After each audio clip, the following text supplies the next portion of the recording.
Hi எல்லோருக்கும் வணக்கம். இன்றைக்கி Saturday morning breakfast to dinner வரைக்குமான என்னோட குக்கிங் ரொட்டீன் தான் உங்களோட ஷேர் பண்ணிக்க போகிறேன். மார்னிங் ஒரு 6:30 போல் தான் எழுந்திரிச்சேன். காய்கறியில் கேரட்டும் பீட்ரூட் மட்டும்தான் இருக்குது. ஸோ அதை வச்சு தான் இன்றைக்கி ஃபுல் மீல் பிளான் இருக்கும். Weekly meal plan mostly Sundays இல்லைனா 3 days ஒன்ஸ் தான் ரெடி பண்ணுவேன்.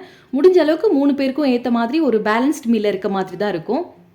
இன்றைக்கி மீல் பிளான் படி மார்னிங் பிரேக்ஃபாஸ்ட்டுக்கு உளுந்து தோசை செஞ்சுட்டு சைட் டிஷ்க்கு தக்காளி சட்னி வைக்கலாம்னு பிளான் பண்ணியிருக்கேன்.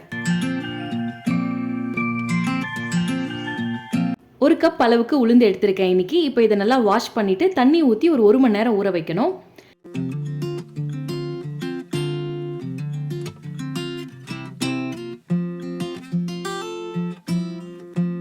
இப்போ இது நல்லா ஊறிடுச்சு.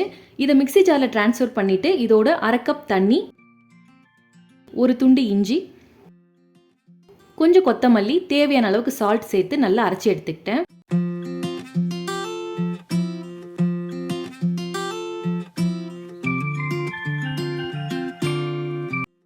மிக்ஸ் பண்ணுறப்ப தேவைப்பட்டுச்சுன்னா தண்ணி கொஞ்சமாக ஆட் பண்ணிக்கலாம்.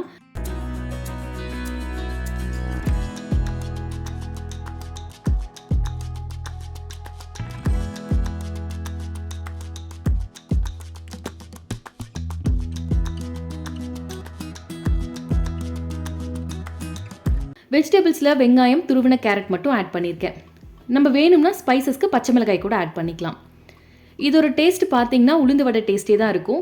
என்கிட்ட கருப்பு உளுந்து இல்லாததுனால வெள்ளை உளுந்து எடுத்திருக்கேன். கருப்பு உளுந்தில் செஞ்சால் டேஸ்ட்டும் நல்லாயிருக்கும் அண்ட் இதை விட ஹெல்த்தியும் கூட. தக்காளி சட்னி எப்பயும் போல் கடலப்பருப்பு, உளுந்தம்பருப்பு, வெங்காயம், தக்காளி, காஞ்ச மிளகாயெல்லாம் போட்டு நல்லா வதக்கிட்டு ஃபஸ்ட்டு பாப்பாவுக்கு ஸ்பைசஸ் கம்மியாக போட்டு அரைச்சி எடுத்து வச்சுட்டேன். எங்களுக்கு கொஞ்சம் அதிகமாகவே ஸ்பைசஸ் ஆட் பண்ணியிருக்கேன். ஏன்னா இந்த தோசைக்கு கொஞ்சம் காரமாக சாப்பிட்டா தான் நல்லாயிருக்கும்னு.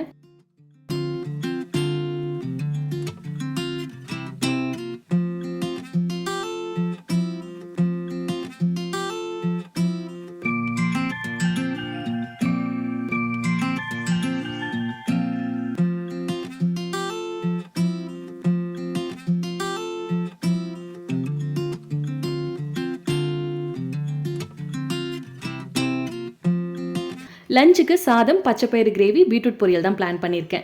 பச்சைப்பயிறு ஊற வைக்கல, அப்படியே லைட்டாக லோ ஃப்ளேமில் வச்சு மைல்டாக ரோஸ்ட் பண்ணி எடுத்துக்கிட்டேன்.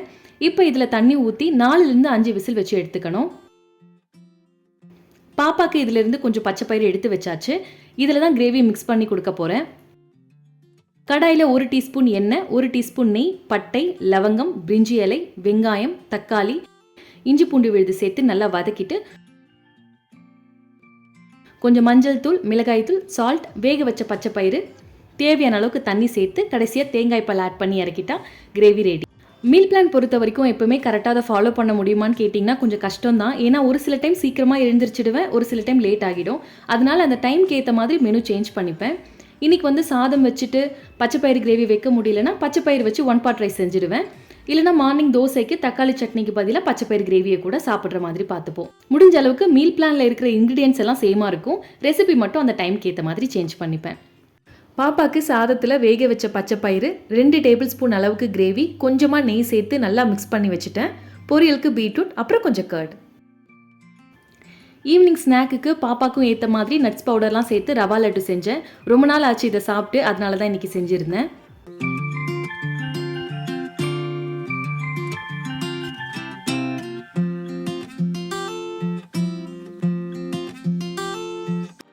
நைட் டின்னருக்கு ஆஃப்டர்நூன் வச்ச ரைஸும் கிரேவியுமே கொஞ்சம் இருக்குது. ஸோ கொஞ்சம் கோட்ஸும் கடலமாவும் வச்சு ஒரு சிம்பிளான தோசை செஞ்சுட்டு கடல சட்னி செய்ய போகிறேன்.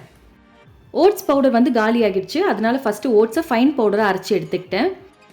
ஒரு பவுலில் 1/4 கப் ஓட்ஸ் பவுடர், 1/4 கப் கடலை மாவு, அப்புறம் தேவையான அளவுக்கு தண்ணி சேர்த்து நல்லா மிக்ஸ் பண்ணிக்கணும்.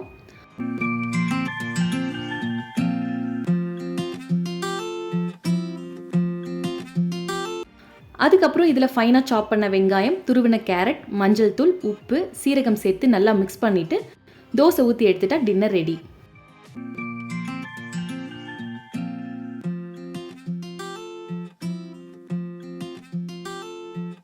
ஃபஸ்ட்டு பாப்பாக்கு செஞ்சுட்டு மீதி கொஞ்சம் தோசை மாவு இருந்தது. அதில் ஒரு பச்சை மிளகாய் கட் பண்ணி சேர்த்து நல்லா மிக்ஸ் பண்ணிவிட்டு எங்களுக்கும் செஞ்சாச்சு.